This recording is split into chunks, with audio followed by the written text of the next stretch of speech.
I think we might be live. Hello? We're just going to go for it. Hey, everybody. There. Just in case.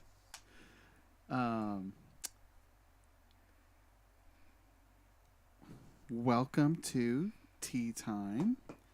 We are, we're just going to go for it. Hey, Jessamine. Hi, Ryan. Is yours on?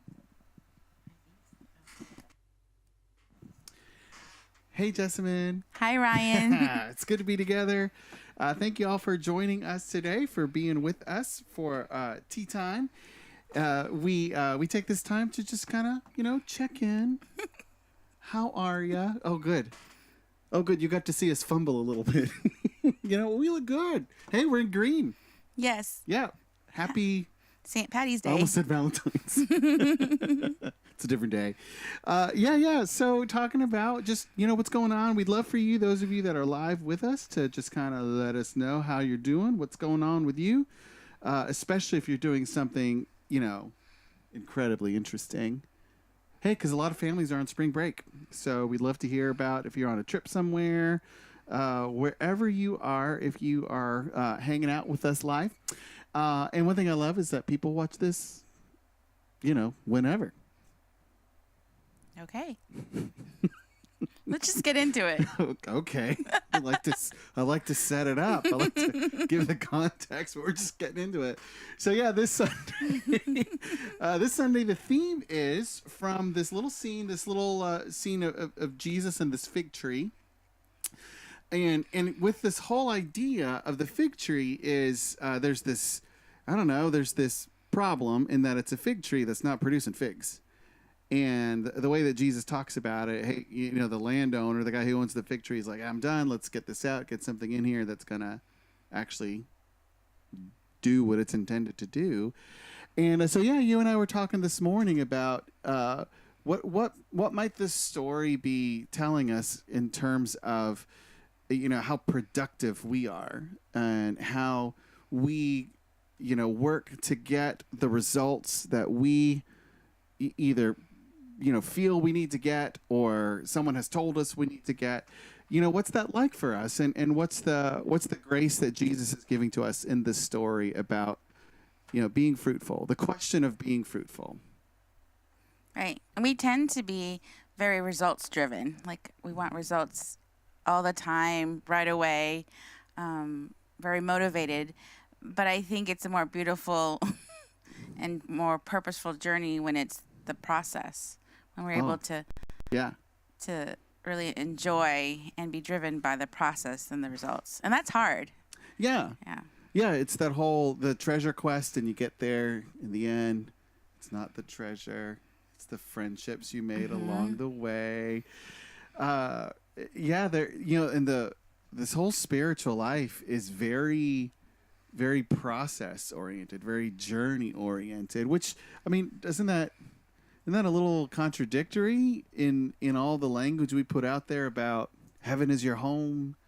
That we're everything that we're doing here is pointing to a life on the other side. Like, isn't that a results oriented kind of take on eternity? I guess, yeah. So is it a contradiction for us, or what's the wise way forward with that? I don't know. It's I have a thought. Okay, help me. It's from your boy Paul. Yay. We talk about Paul sometimes. Because in Philippians he kind of leaves it hanging. He's talking about, hey, he's so driven to he's talking about leaving everything behind and just pressing ahead for the upward call. And then he talks about this hope to attain to the resurrection of the dead. Like for him, it's just kind of like, I hope I get there. It's like he leaves that in God's hands. And I think for that, I think this is where you're taking us, Jessamine, is that really that's really the mode for us. That not that we're motivated by a heavenly reward and the outcome of what we hope is a godly life, but right now in the here and now to be about this journey, right? Mm-hmm. Okay, so then where does the idea of fruit come in? Isn't fruit kind of like an end goal sort of thing? Fruit's kind of a result, right? Plant the plant. Right, but Get then the- in the fruit, there's seeds, which lead to another cycle. Snap! Right? Yeah. Oh, that's a bear. Oh. Okay, what's Just got going it on? rotating there. Yeah, seeds. Oh, I love that. Mm-hmm. Okay, so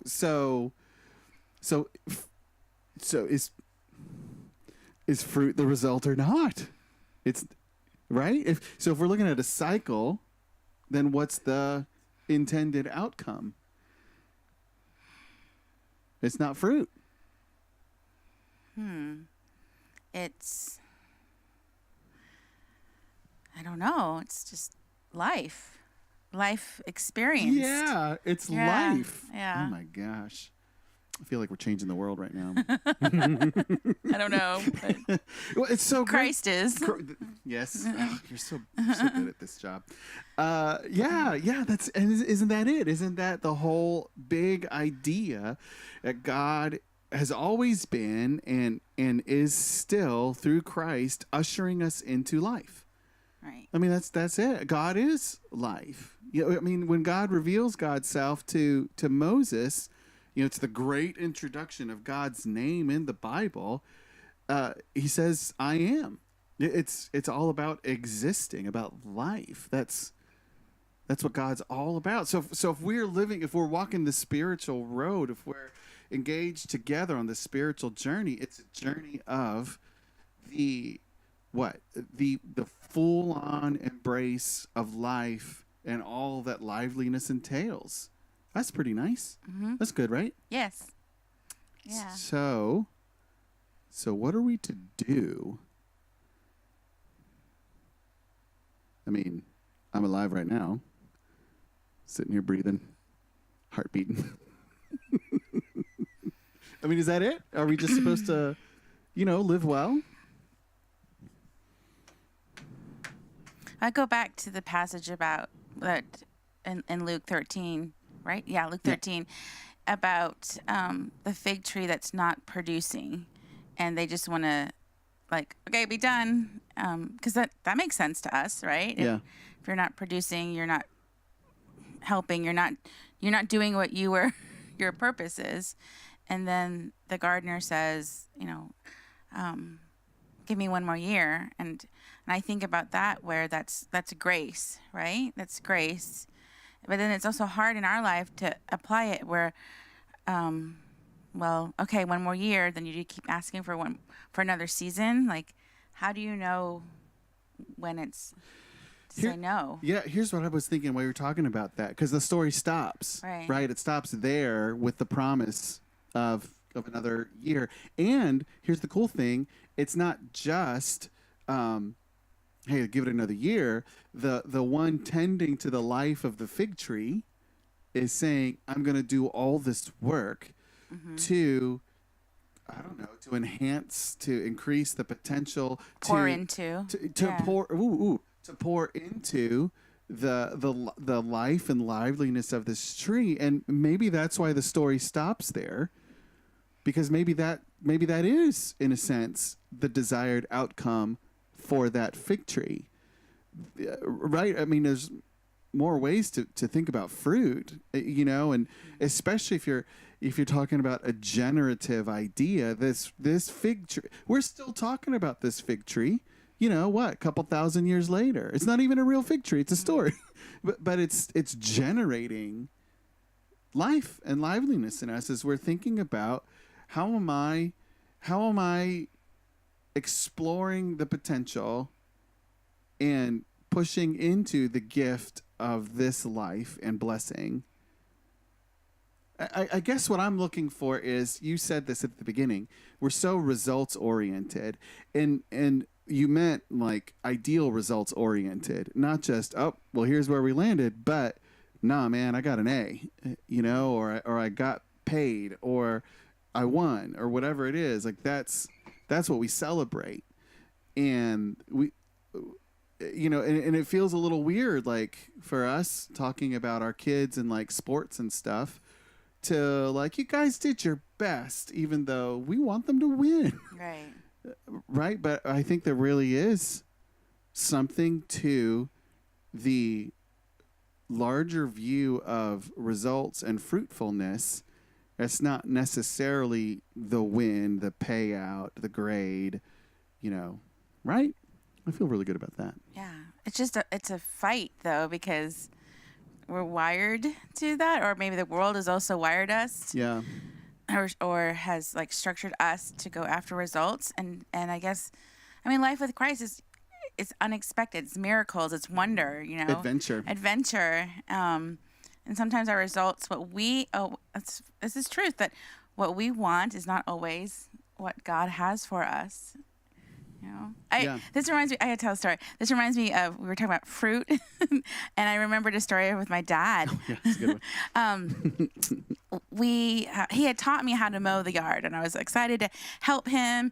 And I remember one day I was like, one weekend I was like, I'm gonna help my dad, and I'm gonna mow the yard before he has to do it or tell me to do it. And I remember mowing, and I saw these weird weeds. I'm like, what is that? And I didn't recognize it, so I'm like, I'll take care of it. I just plowed right through it, only to find out later that my dad had planted strawberries and was hoping to get strawberries, get a crop, and I just ruined it. And I remember I got in trouble, but my intent was to be helpful, and instead I messed up our strawberries. But it was okay. But I still, to this day, I laugh, because whenever I have a bad strawberry, I think, oh, that should have been mowed over. But that's the thing. It's just sometimes our results aren't.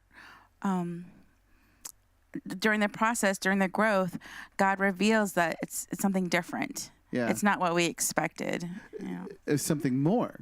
Mm-hmm. Otherwise it would have just been like, your dad did or did not grow strawberries, and then you wouldn't even maybe remember. Right. But now you've got this cool story with, keeps your dad alive in it, and you as a kid. Like, it's beautiful, right? Mm-hmm. Yeah. Oh, I love that. I think, and I think part of us, I think part of what we're looking for here is really just there's so much more that God intends. There's so much more that God invites us to experience and to share. That really is, beyond our ability to predict. It's a trust. Yes. We have to wait and trust. Like, we are so good at, I'm going to do this, this, and this, and get that result that I want. But a lot of times it's, I'm going to be faithful. I'm going to pour in. I'm going to invest, or I'm going to let somebody pour into me and invest in me. And we're just we're trusting that whatever comes from it, whatever fruit comes, it's pleasing to God, right? Yeah. And so that gets me thinking how susceptible we all are to comparison. We're So always looking at each other's, proverbial or metaphorical fruit, comparing it to our own, and man, it stinks, right? Mm-hmm. Like, man, I'll look at another pastor, like, oh, your church looks awesome, or they've got a job in the conference that gives them some prestige, and that's one of the cool kids of the conference, and man, who cares? I'm doing good work here. God's called me here, and there's a liveliness that's happening here, and there is something peaceful, restful in trust. Mm-hmm. The outcome is up to God. I don't know everything. I can't do everything. It's really hard, because I struggle with that. I'm very competitive. Yeah. And it's hard for me not to compare. And it doesn't do my heart well, because it's more distracting than encouraging. So yeah, it distracts you away from right. the goodness of what you're doing, what you're right in the middle of, what God's called us to do. It's wonderful how we're all, located and called to mission. If we're too busy thinking about what someone else is doing or what we'd rather be doing, we're missing out. Mm-hmm. Yeah. I feel like this is a good place to land. Okay. So if you're in a place where you're feeling bad about the fruitfulness of your life, man, like you've not done as much as someone else, you're not as successful. The world doesn't look at you and say, well, there's someone who's done well. Let's invite you to, pray about that and to really seek trust in the Lord that it's not about getting everything right along the way, but consistently trusting that God makes good out of what we're doing, and that our lives contribute to the goodness of God's kingdom. And maybe that'll help. Maybe that'll help. So thanks for hanging around with us. Thanks for being here today. Yeah, thanks for having me. We're on spring break. So let us know what awesome thing that you're doing. We read the comments and like to check in with folks. We're to our usual pattern of everything. Youth is this Sunday at 5. Worship is 9:30 and 11. Bible study is 10:30 and 6:30 on Wednesdays. And we'll be back here at noon on Thursdays. So thanks for being part of the church. We love you, and we'll see you soon. Bye.